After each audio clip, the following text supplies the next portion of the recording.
이번 주 우리가 함께 볼 말씀의 제목은 목자 없는 양과 같이 되지 않게 하옵소서입니다. 이 모세의 마지막에 간구하는 기도가 우리의 기도가 되는 시간 되어지길 축원드립니다. 시작이 반이라는 말이 있습니다. 시작이 반이라는 말은 두 가지 의미가 있는데요.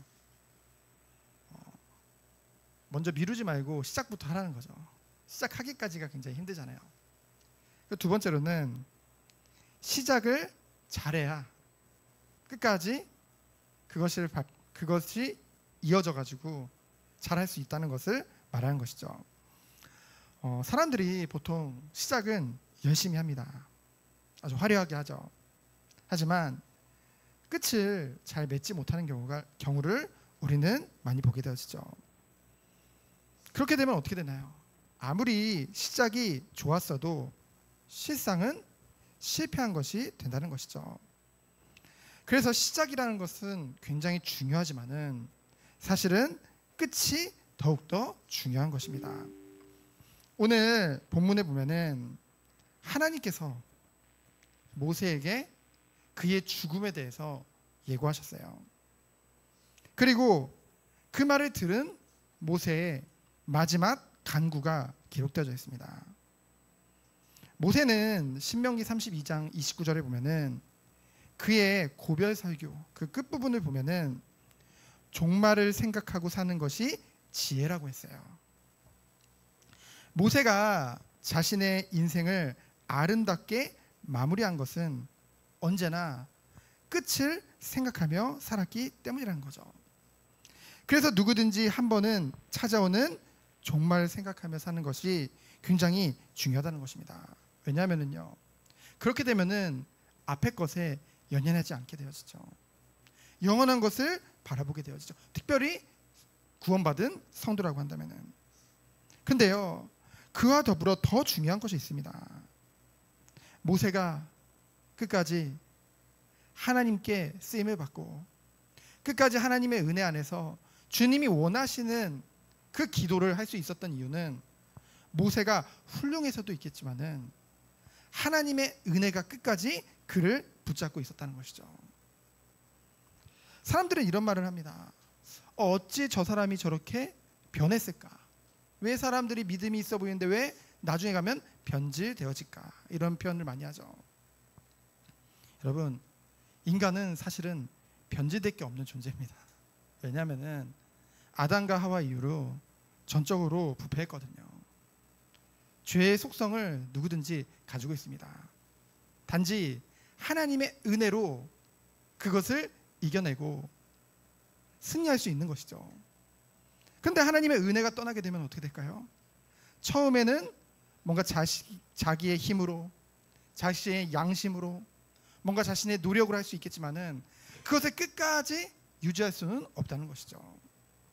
그래서 모세가 이렇게 끝까지 하나님의 원하시는 은혜 안에서 삶을 마무리할 수 있었던 이유는 그보다 앞서서 모든 것을 계획하시고 모든 것을 인도하시는 하나님의 은혜 때문인 줄 믿습니다. 이 은혜 안에 누가 있는 거예요? 우리가 있는 거예요. 그래서 정말로 하나님의 은혜를 받은 자들은 모든 것 가운데 견디고 인내하며 주님의 구원을 이룰 수 있는 것이죠. 오늘 이제 27장은 모압 평지에 이른 출애굽 2세대들이 가나안 정복을 위한 준비를 기록하고 있는 그 26장부터 36장의 연속 부분인데요. 첫 번째로 1절로 11절에 있는 이제 슬로브와 딸들에 대해서 간단히 살펴보면요. 기도 응답 전에라고 했는데요. 1절부터 11절이죠. 이제 므낫세 지파 중에 슬로밧이 있었죠. 근데 그의 딸들이 아들 없이 딸들만 있었어요. 그래서 가나안 땅을 정복하면 땅을 분배받지 못하게 된 거죠. 왜냐하면은 그때 율법에 그 남자들만 이 땅을 기업으로 받게 되어졌거든요. 그래서 그들이 이제 모세 앞에 찾아온 것입니다. 그 내용이에요. 2절에 보면은 회막문에서라고 했죠. 이 회막은 어디입니까? 하나님이 임재하시는 곳이죠. 그래서 이스라엘 백성 안에서 중요한 것을 결정하고 판결할 때 이 회막문에 모여서 결정하게 되어졌거든요. 이 회막문에 모였다는 것은 모든 문제의 판결을 누가 하시는 것을 인정하는 거예요? 하나님께서 하심을 인정하는 거죠. 우리는요, 어려운 문제에 직면하게 되면은요, 먼저 나오는 게 있죠. 우리가 아는 지식, 경험, 세상적인 여러 가지 생각들이 먼저 나올 수밖에 없습니다. 근데요, 이는요, 극히 인간적인 생각일 뿐이며 또한 어리석은 행동이라는 거죠. 시편 73편 17절로 19절에 보면은 악인은 인간적인 방법을 사용해서요, 때때로 눈에 보이는 형통한 삶을 사는 것 같이 보이죠. 그러나 그 최후는 뭐라고 했어요? 멸망이라고 했습니다. 그래서 우리는 오직 하나님 은혜 안에 있잖아요. 오직 여호와 하나님만을 의지하며 하나님께만 모든 것을 맡기며 나아가는 것에 힘써야 될 줄 믿습니다. 그것이 하나님의 은혜 받은 자가 나아갈 길이란 거죠. 그러면서 3절로 4절에 보면은 이 슬로바스의 딸들이요, 하나님을 믿는 그 신앙적인 진술을 먼저 하게 되어집니다. 3절에 보면 뭐라고 했어요? 여호와를 거슬러 보인 고라의 물이라고 했죠. 이 정확히 알고 있는 것입니다. 이 슬로바스 딸들이 이 고라 그 무리들이 이제 아론과 그리고 모세에게 반역을 했잖아요. 근데 그것을 하나님은 나에게 반역한 거라고 했습니다. 그렇죠? 그래서 그 인간에게 반역한 것이 아니라 여호와를 거슬러 보인 고라에 대해서 말을 했고요. 그러면서 뭐라고 했습니까? 자기 아버지는 이제 그 자기의 죄로 인해서 죽었다고 했는데, 이 말은 뭐냐면요, 이제 가데스 바네아 반역으로 인해서 1세대들이 다 광야에서 죽게 되어지잖아요. 그것을 정확하게 말하는 거죠. 그래서 1세대 또한 다 죽은 것이 죄 때문이라는 것을 인정하고 이런 말을 하는 것입니다. 그러면서 4절에 보면은 우리에게 기업을 주소서라고 했죠. 여러분, 아직 가나안을 정복한 게 아닙니다. 그런데요, 기업을 요구하는 것은 뭐예요? 그들에게 어떤 믿음이 있는 거예요? 가나안을 주시겠다는 하나님의 언약이 반드시 이루어질 것이라는 그 신실하신 하나님을 믿는 믿음이 그들에게 있었다는 것이죠. 이러한 기도를 들으신 하나님께서는 5절로 10절에 11절에 보면은 바로 응답을 해주십니다. 5절에 보면은 여호와께 아뢰니라고 했죠. 모세가요, 스스로의 생각과 경험으로도 말할 수 있죠. 얼마나 오랜 시간 지도자로서 생활을 했습니까? 그러니까 어찌 보면 자기 생각으로도 결정해 줄 수 있는 부분이 있었을 텐데 어떻게 했어요? 모세는 끝까지 하나님께 그 모든 것을 다 맡겼다는 거죠. 하나님께서 판단하도록 그 문제를 가지고 하나님께로 나아간 거예요. 주의 종들이, 그리고 여러분들이 정말 때로는 살다 보면은 이런 문제 저런 문제 있죠. 자녀의 문제 있을 수도 있고요. 목회자는 뭐 성도 간에 문제가 있을 수도 있고, 그때 인간적으로 판단하는 것이 아니라, 우리의 경험을 의지해서 판단하는 것이 아니라 우리는 그것을 가지고 누구 앞으로 나가야 되는 거예요? 하나님 앞으로 나가야 될 줄 믿습니다. 그때 하나님께서는 뭐예요? 6절로 7절에 보면은 즉각적으로 응답하신다는 것은 뭘까요? 하나님은 이미 이 슬로바 딸들이 얘기하는 그 모든 것들을 이미 다 들으시고 알고 계셨다는 것이죠. 이와 같이 하나님께서는요, 우리 구원받은 주의 백성들을 아주 세밀하게 관찰하시고요, 우리의 작은 신음에도 응답하시는 그런 하나님인 줄 믿습니다.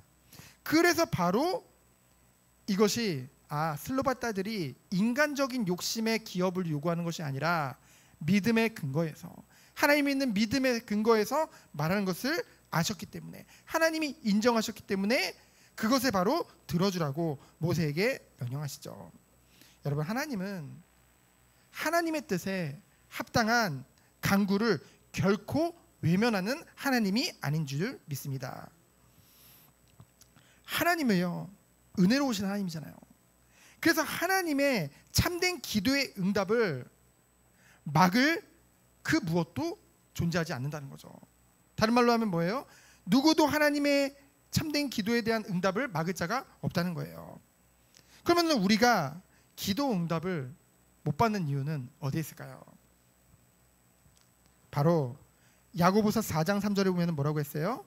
자기의 욕심에 따라 정욕으로 쓰기 위해서 잘못 구하기 때문이라고 했죠. 우리는요, 육신 가운데 살고 있기 때문에 육신의 욕심에 따라 이것이 반드시 필요하다고 생각하고 저것이 반드시 필요하다고 생각을 하는데요, 그것이요 하나님 보실 땐 아닐 수도 있는 거예요. 그러면은 뭐예요? 그것이 나를 위해서 내 정욕으로 그 욕심을 버려서 그것을 구할 때가 너무나도 많다는 것이죠. 그래서요, 기도응답을 받으려면 먼저 우리의 욕심을 제거해야 되죠. 근데 그게 말같이 쉽습니까? 그래서 오직 하나님의 은혜만이 필요한 거예요. 그래서 우리들은 날마다 하나님의 은혜를 간구해야 될 이유가 여기 있다는 것이죠. 이미 그리스도 안에서 우리에게 모든 것을 다 허락하셨어요. 그리고 지금 하나님께서는 우리에게 무엇을 약속하셨어요? 성령을 약속하셨고, 그 성령 하나님을 우리에게 동행하는 축복을 주셨다는 거죠. 그러면 우리에게 핑계할 것이 없다는 것입니다. 우리는 어떤 축복만 누리면 되는 거예요? 하나님이 허락하신 이 은혜 속에 우리가 거하기만 하면 되는 거예요. 오직 주님만을 바라보고 주님만을 의지하면서 나가는 것이죠. 그럼 두 번째로 뭡니까? 모세의 죽음 예고와 마지막 간청입니다. 12절에 보면은 너는 올라가서라고 하셨죠. 이 올라가서라는 단어가 수동형으로 사용하면은 제물을 드려지다라는 원어의 뜻이 있습니다. 제물로 드려지다. 마치 제물이 제단에서 태워져 바쳐짐으로 없어지듯이 모세 너도 나에게 드려지듯이 이 땅에서 삶을 마감하게 되리라는 하나님의 죽음의 예고죠. 그러면서 모세 보고 뭐라고 해요? 아바림 산으로 올라가라고 해요. 이 아바림 산은요, 어떤 곳이냐면 굉장히 높은 산입니다. 그래서 그곳에서 맑은 날 보면은 예루살렘까지 보여요. 그러니까 가나안 땅 전역이 다 보이는 산이 그곳인데요, 그곳에 하나님이 모세 보고 올라가라고 했어요. 모세 눈앞에 펼쳐진 굉장히 장관이겠죠. 약속의 땅을 바라보는 그 모세의 심정이 어땠을까요? 비록 자신은 죽고 갈 수 없지만, 여러분은 어떨 것 같아요? 저 같으면은 하나님, 내가 그래도 40년 동안 잘하다가 딱 한 번 실수했는데 좀 억울하기도 하고 좀 하나님 앞에 다시 한번 그러고 싶은 마음이 있을 텐데, 모세는 어떻게 해요? 그것보다는 제 예상에는 지나온 광야 40년 삶을 되돌아보며 이제까지 신실하게 이곳까지 인도하신 하나님께 감사하지 않았을까, 그 감격이 있었지 않았을까, 그런 생각을 해봅니다. 그러면서 뭐라고 해요? 이스라엘 자손에게 준 땅이라고 했죠. 준 땅을 바라라고 하나님이 하시잖아요. 아직 주어지지 않았지만은 하나님의 언약이 반드시 이루어질 것을 지금 말씀하시는 것입니다. 그러면서 13절로 14절을 보면은 이제 모세의 죽음을 예고하죠. 민수기 20장 8절로 12절에 보면은 이제 하나님의 말씀을 그대로 순종하지 않고 자신의 경험에 의지해서 어떻게 합니까? 예전에 출애굽기 17장에 이 반석을 쳐가지고 물이 나오게 했잖아요. 그 경험을 바탕으로 해서 그 교만한 마음과 혈기를 가지고 지팡이를 2번 반석에 내려침으로 말미암아 이제 물을 내었죠. 근데 그것이 하나님 보실 때 뭐라고 했어요? 불순종이라고 했어요. 그래서 여러분, 우리가 항상 주의할 것이 있습니다. 우리에게 경험이라는 것이 참 많죠. 과거의 경험이라는 것이 때로는 우리에게 약이 될 수도 있습니다. 하지만 그것을 의지해서는 안 돼요. 연연하는 것은요, 현재 내가 하나님께서 내게 말씀하시는 대로 전적으로 순종하는 거에 때로는 방해가 될 수도 있다는 것이죠. 모세의 생각에는 하나님은 그냥 기도해서 물을 내라고 했지만은 과거에는 분명히 반석을 쳐서 냈거든요. 그래서 자기가 좀 지금 기분이 나쁘거든요. 그러니까 뭔가 스트레스도 해소할 겸 과거에도 그랬으니까 라는 생각을 가지고 쳤을지 몰라요. 근데 그 일이 하나님 앞에는 온전히 받아들여지지가 않았잖아요. 오히려 불신앙으로 받아들여졌잖아요. 그래서 우리도요, 하나님은요 현재 살아서 역사하시는 하나님이십니다. 지금 말씀하시는 하나님이에요. 그래서 우리가 모세처럼 과거에 아무리 크고 놀라운 경험을 했을지라도 과거의 그 일에 집착하거나 내 삶의 문제를 결정하는데 과거의 일을 척도로 삼아서는 안 되겠죠. 뭡니까? 우리에게 기준이 되는 것은 오직 뭐예요? 하나님의 말씀이죠. 우리는 하나님의 말씀에 순종하며 나가는 것입니다. 그러면서 15절로 17절에 보면은 방금 제가 말씀드렸듯이 저라면은 하나님이 이렇게 죽을 것을 14절에 말씀하시면은 뭔가 억울해서 하나님 그래도 한 번만 더 생각해 주시겠어요? 라고 할 텐데 15절에 보니까 모세는 그런 거에 관심 없었어요. 바로 모세가 여호와께 여짜와 이르되 라고 했죠. 저는 이 장면을 보면서 야, 모세도 핑계하지 않고 원망하지 않는데 그 모세를 한번 보세요. 얼마나 온유하고 신실하고 그 이스라엘 백성 얼마나 사랑했는지. 하나님이 이스라엘 백성 죽인다고 했더니 자기 죽이라고 하고 얼마나 지금까지 40년 동안 하나님의 신실한 종으로서 인도받았습니까?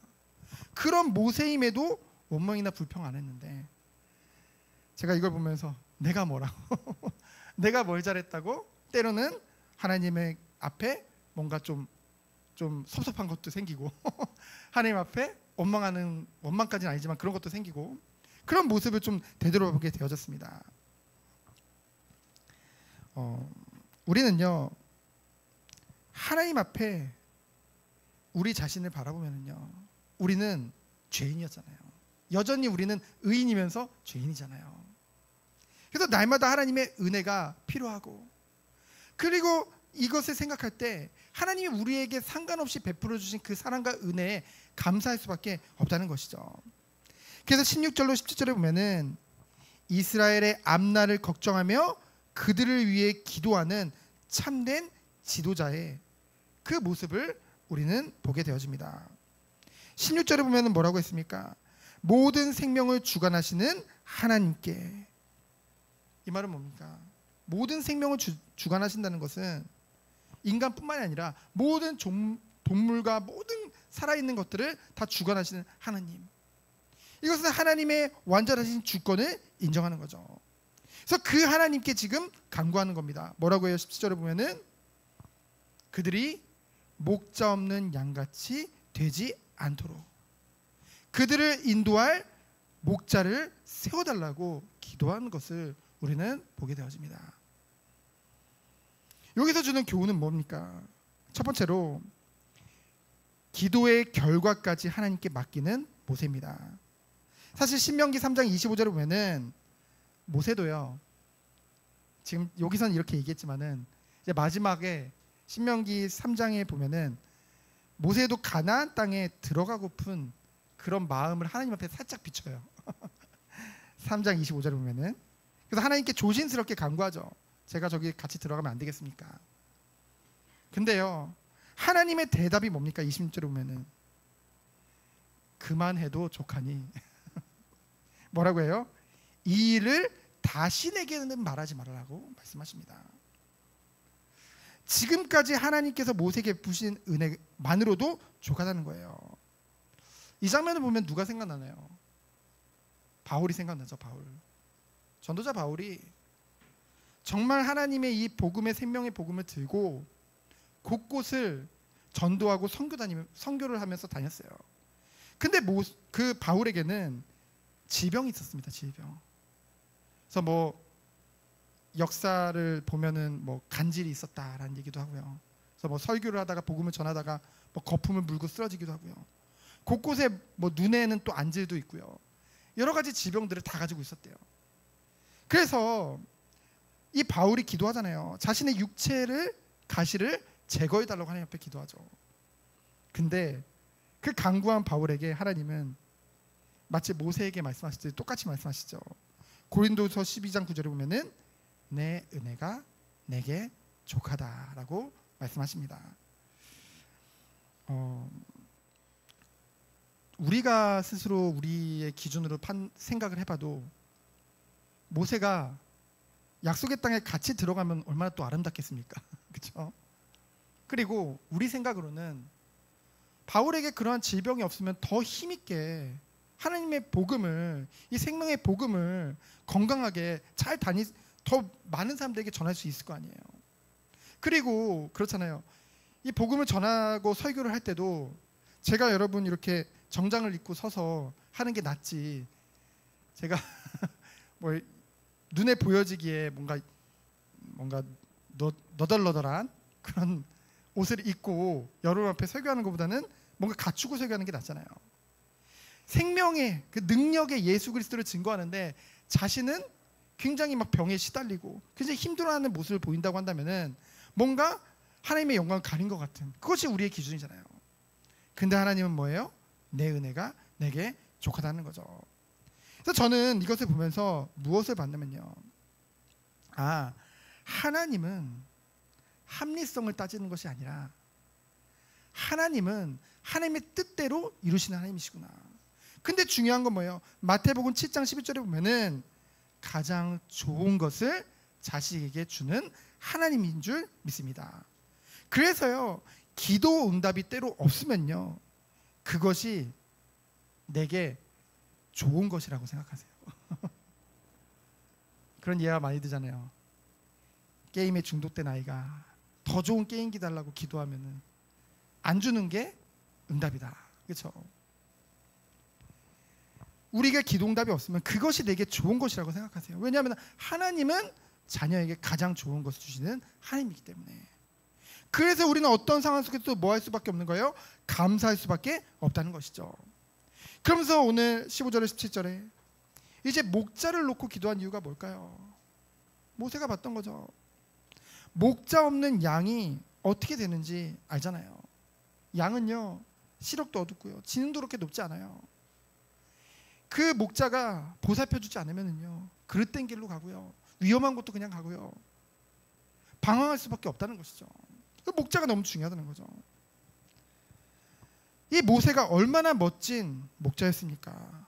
이 시대에 지금 문제가 뭐예요? 이러한 참 목자가 없는 거거든요. 그런데요, 우리에게 감사한 것은 비록 인간 목자들은 연약할지언정 우리와 함께 하시는 참 목자 되시는 예수 그리스도는 완전한 줄 믿습니다. 그분이, 그 예수 그리스도께서 바로 우리를 위해서 로마서 8장 44절에 보면은 늘 하나님의 보좌 우편에 앉아서 우리를 위해 간구하신다고 했어요. 얼마나 큰 은혜입니까? 그리고 누가복음 15장 4절에 보면은 자기의 잃어버린 양을 포기하지 않으시고 끝까지 찾으신다고 하셨어요. 그러면서 요한복음 10장 11절로 12절에 보면은 거짓 목자들은, 사꾼 목자들은 도망가죠, 위협이 있으면은. 하지만 참 목자는 뭐예요? 자기 목숨을 걸고 양을 지킨다는 것이죠. 예수 그리스도는 생명은 내어줌으로 우리를 얻은 줄 믿습니다. 완전한 하나님의 은혜를 이미 우리에게 베풀어 주셨죠. 그래서 어떤 상황 속에서도 자기 양을 포기하지 아니하시는 분, 그분이 바로 우리의 참 목자 되시는 예수 그리스도인 줄 믿습니다. 우리를 위해 생명까지도 주시고 종의 모습으로 우리를 섬겨주시고요, 십자가 고난을 친히 담당하신, 이 십자가 고난이라는 것이요, 얼마나 큰 고통이었습니까? 우리의 육신의 고통만을 생각하지만은 그 성부성자 성령 하나님은 하나신데 그 하나님과의 단절을 예수 그리스도께서도 겪으셨다는 것이죠. 얼마나 큰 고통입니까? 그 모든 고난을 친히 담당하시고 죽으시고 3일 만에 다시 살아나신 예수 그리스도, 그 선한 목자 되시는 예수 그리스도가 뭐라고 말씀하셨어요? 볼지어다 내가 세상 끝날까지 너희와 함께 있으리라. 지금도 우리와 함께 계시는 줄 믿습니다. 그래서 모세가 이스라엘 백성을 위해 기도하듯이 우리의 모든 것을 예수 그리스도께서 대신 간구해 주시고 돌보시며 기도하시며 우리가 우리의 목자를 믿고 따를 때 우리를 푸른 초장으로 쉴만한 물가로 인도하시는 줄 믿습니다. 그래서 우리는 우리의 삶 속에서 이 참목자 되시는 그리스도를 바라보고 인정하고 나가야겠죠. 그럼 마지막으로 뭡니까? 새 지도자 여호수아를 임명했습니다. 18절로 23절이죠. 18절에 보면은 여호수아에 대해서 말씀하시면서 뭐라고 했어요? 그 안에 영이 머무는 자라고 했어요. 그 전에 번역 성경에는 뭐라고 되어 있었어요? 신에 감동된 자라고 했죠. 여호와의 신, 이걸 루하르입니다. 루하르. 이것은 뭐냐면요, 성령을 말하거든요. 성령이 감동된 자를 새로운 이스라엘의 지도자로 임명하신다는 거예요. 근데요, 우리가 앞서 말할 건 뭡니까? 이 성령의 감동이 내 의지로 되는 겁니까? 오히려 임명하시기 전에 하나님께서 먼저 성령으로 감동시킨 줄 믿습니다. 하나님이요, 우리에게 하나님의 사명을 맡기시기 전에 먼저 우리에게 구원을 베풀어 주시고, 그리고 우리에게 뭐를 약속하셨어요? 사도행전 1장 8절에 보면 성령을 약속하셨잖아요. 그래서 오직 성령이 너에게 임하시면 너희가 권능을 받고 땅끝까지 증인이 될 것을 말씀하셨죠. 이 시대에 우리에게 하나님께서 성령을 주신 이유가 무엇입니까? 바로 하나님의 일을 우리를 통해 이루시기 위해서. 그래서 하나님의 이 온전하신 사명을 잘 감당하려면 우리는 어떤 축복을 누려야 되겠습니까? 이 성령 충만을 받았다가 말았다가 아니라 늘 끝까지 유지하겠죠. 사도행전 13장 9절에 보면은 바울도 성령에 충만하여 주목하여 이르되라고 했고요. 에베소 5장 18절에 보면은 술 취하지 말라, 이는 방탕함이니 오직 성령의 충만함을 입으라고 하나님께서 말씀하셨습니다. 그래서요, 우리는 날마다 성령 충만의 비밀 속에 들어가기 원합니다. 그래서 뭐예요? 이 성령이 안에 있는 그 여호수아를 세우고 그에게 안수하라고 했죠. 안수한다는 의미는 뭡니까? 하나님의 이름으로 안수를 하잖아요. 성부, 성자, 성령의 이름으로 내가 세례도 주고요, 안수도 하잖아요. 이 지도자의 모든 권위가 누구로부터 온다는 것을 말하는 거예요. 하나님부터 온다는 의미로 교회의 지도자를 세울 때는 안수해서 세웁니다. 그렇죠? 안수 집사님도 계시고 목사도 있고 장로님도 계신데요, 권사님도 있고. 그래서요, 범사에 하나님만을 의지하고 하나님대로 순종하는 것, 그것이 우리가 나아갈 방향인 줄 믿습니다. 그래서 19절에 보면 온 회중 앞에 공식적으로 임명하고요, 20절에 보면은 뭐라고 했어요? 내 존귀를 그에게 돌려. 이 한국 번역으로 보면은 마치 모세가 가졌던 그 모든 권한을 다 여호수아에게 준 것 같이 돼 있는데요, 원어를 보면 뭐라고 돼 있냐면요, 영어 성경에도 그렇고요, 너의 권위 중 일부를 그에게 주라고 했어요. 그 증거가 뭐냐면은 모세는 여러분 특별한 존재입니다. 하나님이 특별히 은혜 주신 거예요. 왜냐면은 하나님과 직접 대면해서 교통했잖아요. 누구 통해서가 아니라. 근데 뭐예요? 여호수아는 이제 제사장 엘르아살을 통해서 하나님과 하나님의 말씀을 들으라고 이제 말을 하죠. 그러면서 뭐 중요한 건 아닌데 21절에 우림의 판결이라고 하니까 이 우림이 뭔가, 저도 처음에 봤을 때 이게 뭔가 했거든요. 우림이라는 것은 이제 제사장의 흉패 속에 우림과 둠빔이라는 것이 있어서요, 그것을 가지고 이제 제비 뽑듯이 그것을 통해서 하나님의 뜻을 알아가는, 그건 뭐 미신과 같은 거냐, 그게 아닌 것이 뭐라고 했어요? 바로 뒤에다가 뭐라고 했어요? 이 우림의 판결로서 여호와 앞에 물을 것이며. 이것은 결국은 그냥 미신적으로 그냥 우연에 맡기는 것이 아니라 하나님을 믿고 하나님의 주권을 믿고 이 일을 행한다는 것이죠. 오직 여호와만을 의지한다는 것입니다. 그래서 여호수아가 정말 앞으로 하나님의 영에 감동된 자로, 그러면서도 하나님의 일을 함에 있어서 뭐예요? 오직 하나님만을 의지하며 나가라는 것을 지금 말씀하고 있는 거죠. 그러면서 22절로 23절에 보면은 이 모세가요, 22절에 보면 뭐라고 했어요? 자기에게 명령하신 대로 모든 것을 행했죠. 그리고 그에게 안수하고 위탁해서, 그래서 여호와께서 모세에게 명령하신 대로 행했다고 했습니다. 그래서 이제는 모세의 기도와 간구와 그리고 하나님이 그 기도를 들음으로 말미암아 뭐예요? 새 지도자가 세워짐으로 말미암아 가나안 정복을 위한 모든 체계가 다 준비되었습니다. 그래서 이후에 28장부터 36장까지의 내용을 보면은 가나안 정복을 위한 준비보다는 이제는 가나안 땅에 들어가서 제사를 어떻게 지내고 그리고 이 기업을 어떻게 분배할 것인가에 대해서 주로 기록된 것을 우리는 보게 되어집니다. 그래서 결론적으로요, 오늘 이 모세의 마지막 모습을 통해서 하나님이 우리에게 주시는 그 은혜는 무엇입니까?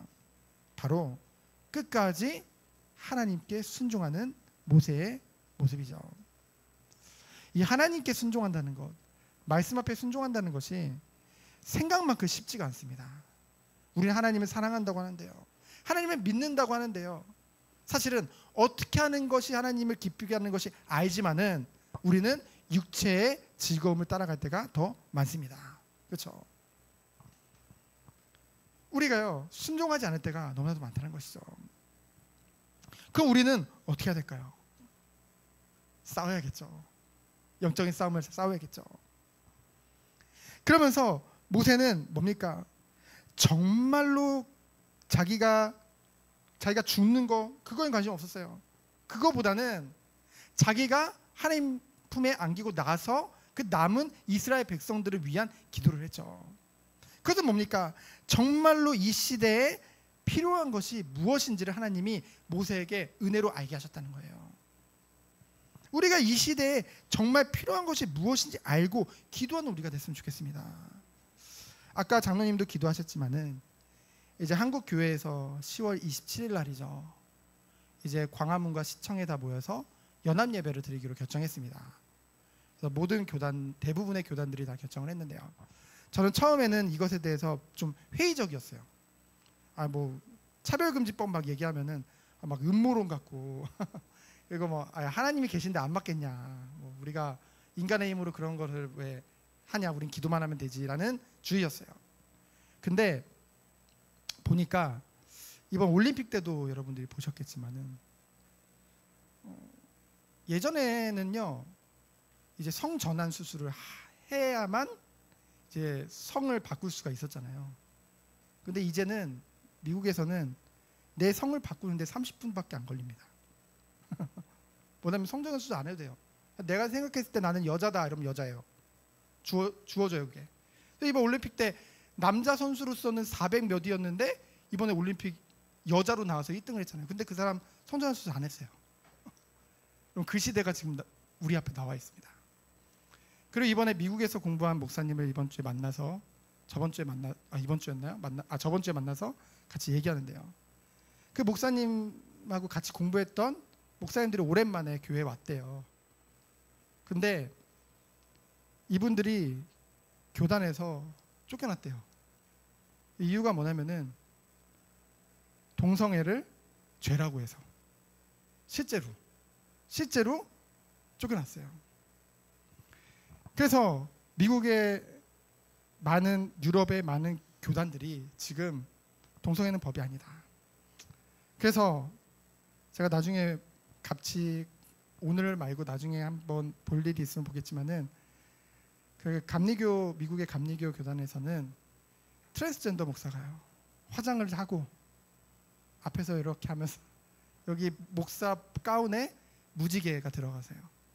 그러고서 그 앞에서 이제 그 동성애에 대해서 옹호하면서 그렇게 설교를 하는데요. 사람들이 막 찬송하면서 박수하는 거예요. 그 이미 미국이나 유럽 국가들을 가보면은 여자 남자 화장실이 있는 게 아닙니다. 아시죠? 뭐 인천공항에도 그렇게 된다 말다 말이 많은데 이제는 이제 남녀가 성을 왜 나누냐, 그렇죠? 같이 써야 된다. 그런 시대가 지금 우리 눈앞에 와 있습니다. 그래가지고 그러면 우리가 뭐 이것을 힘으로 뭐 다른 반대쪽에선 그래요. 막 저들이 막 정치적으로 또 힘으로 막 한국 교회가 인본주의 쓴다. 뭐 지금 정치인들을 숫자로 지금 협박하려는 거냐 뭐 이렇게 하는데 우리는 그래서 모이는 것이 아닙니다. 우리는 왜 모이는 거예요? 우리는 왜 그곳에 가야 될까요? 저는 신앙의 양심이라고 생각합니다. 그래서 우리가 하나님을 정말 믿기 때문에 결국은 한국도 결국은 이제 그것이 발휘되겠죠, 나중에. 그러고 결국은 그렇게 될 수도 있을 것입니다. 그대로 놔두면은. 왜냐하면 OECD 국가들 대부분이 지금 그렇게 됐기 때문에. 그러나 여전히 전 세계적으로 봤을 때는 그것에 대해서 반대하는 것이 더 큽니다. 근데 왜 이것이 갑자기 우리가 한국 교회에서 기도를 하기로 했냐면요, 여러분도 알다시피 얼마 전에 우리나라 대법원 판결이 나왔죠. 처음입니다. 동성애의 일부를 인정한 거죠. 뭐냐면은 동성 커플, 남자 커플이 자기 피부양자를 인정해달라는 거예요. 우리 다 동성이지만 부부다. 그러니까 피부양자를 인정해달라. 근데 대법원에서 그것을 인정해줬습니다. 그러면은 그거 가지고 그러냐. 근데 하나를 인정하기 시작하면 앞으로 계속 모든 것이 인정하게 되어지죠. 그래서 뭐 우리나라도 이제 2년을 얘기하더라고요. 2년 후에는 우리나라도 그렇게 될 것이다. 그러면은 저도 여기서 동성애는 죄입니다 라고 얘기를 하면은 어떻게 되는 거예요? 더 이상 강대상에 쓸 수 없는 시대가 됩니다.